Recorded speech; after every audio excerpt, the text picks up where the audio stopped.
What does impartiality mean? In law, impartiality is the ability to weigh the facts of a case objectively and render a fair judgment without bias or prejudice.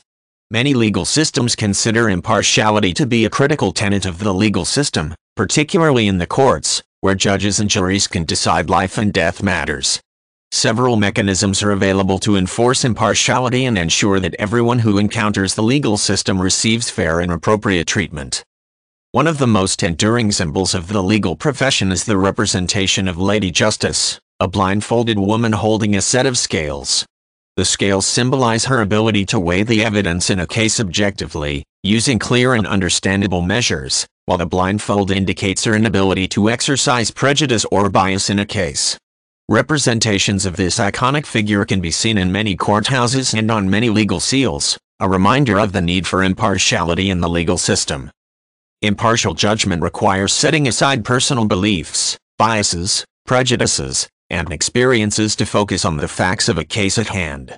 This is of particular concern when a case involves members of minority populations.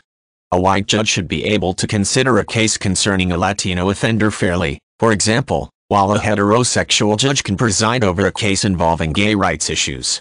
Without impartiality, minorities could have trouble accessing the legal system and receiving fair treatment under the law.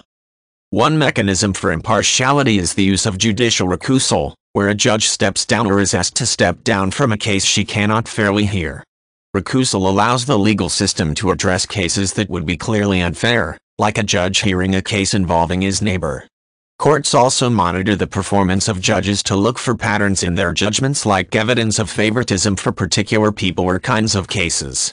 The court may choose to remove the judge from those cases in the future, or to relieve a judge of duty if the problems with impartiality appear insurmountable. One of the grounds attorneys can use to challenge a case on appeal is a claim that impartiality was not present at the original hearing. The attorney may point to the judge's record or to statements made by the judge in court or in front of the media to suggest that the defendant may not have received a fair trial. The higher court will weigh the matter and determine if the claim is correct and the defendant needs a new trial.